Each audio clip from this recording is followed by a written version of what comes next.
Cinema is dying, and audiences are to blame. Now, I know that's hard to hear, but what if I told you that's just a hyperbolic hook that I'm using to keep you engaged in this video longer? Because the only reason you're seeing this video on your For You page is because the algorithm thinks that it's going to keep you on this app longer. It's going to stop you from closing the app for just 1 second more, which is all it wants. It doesn't want to educate you. It doesn't want to enrich you. It doesn't want to scratch any curiosities. It wants your eyes on this screen as long as possible.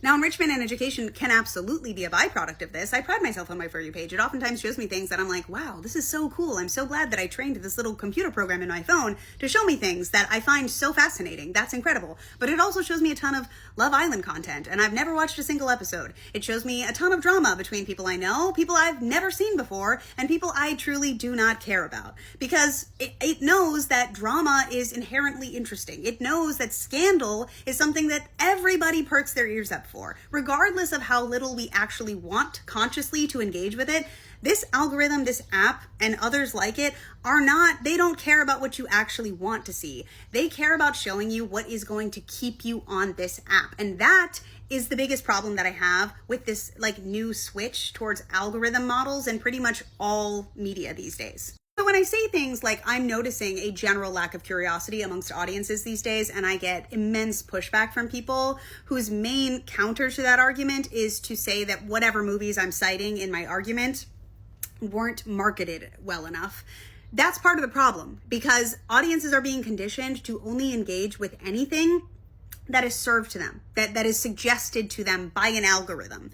And I understand that marketing has kind of always had a role like that. It's always been subliminal to an extent, but it's never more insidious than it is right now, when everything is being served to you. Everything is a covert advertisement for something or another. Not everything, but almost everything.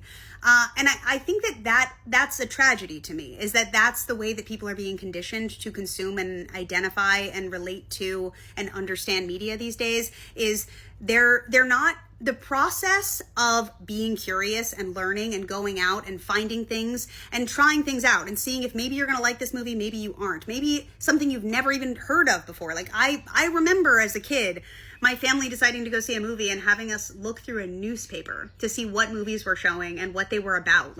Alongside the showtimes, they'd have a little summary and who's in it and what genre it is and what it's rated, because we didn't know. When I was in college, I went to the movies with my friend, and we were just going to the movies. We weren't going to see a movie. And so we chose between The Handmaiden and Cloudy with a Chance of Meatballs. Side note, we chose Cloudy with a Chance of Meatballs. Neither of those would have been the wrong option. They were both incredible.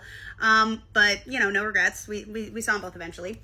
But the thing is that the entire process of learning, of being curious, of seeing what you like for yourself is being eliminated in favor of a curated suggestion stream that also conveniently comes along with pre-cultivated opinions about everything, so that you don't even have to think for yourself.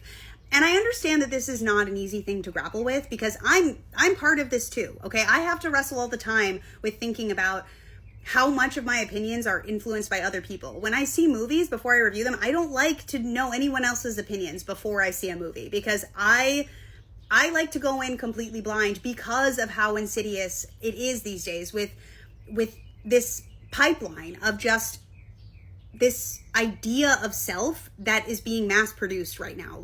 We all like to think of ourselves as an individual, as an intellectual, as somebody who's capable of cutting through the bullshit. But genuinely, this process that we are being carted onto right now, this assembly line of media and culture, is turning us all into such uniform beings. And I'm not excluding myself from that. I'm not immune to this process either. But that's what I'm talking about when I say a lack of curiosity. And I don't, as I said in the beginning of this video, I don't think it is purely the audience's fault, any more so than anything else that's happening in the world. This, any political movement, anything that you can think of that you think of as a general negative that's happening in the world right now. Yes, there's a certain degree of personal accountability and responsibility, but there are also systems in place that are pushing us towards this. And so I don't think that it's the audience's fault, but I do think that it is in the power of the individual to resist it. And so that's what I think people should do more of. And I'm a terrible role model here. Do as I say, not as I do. I'm trying to get out of this algorithm hell too. I'm addicted. It sucks. I hate it here.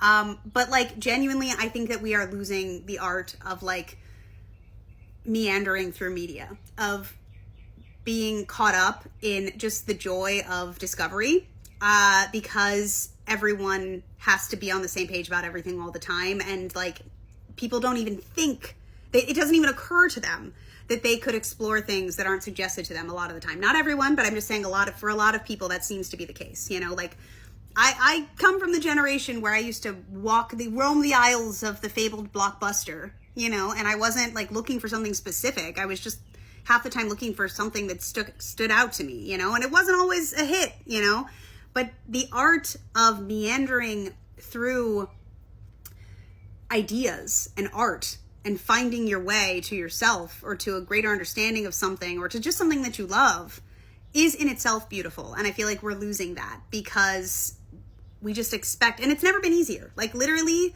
you could open up any number of websites or apps or whatever that tell you everything that's playing right now or on streaming or whatever. And it just doesn't seem like people are willing to take that step, which is what I think is changeable.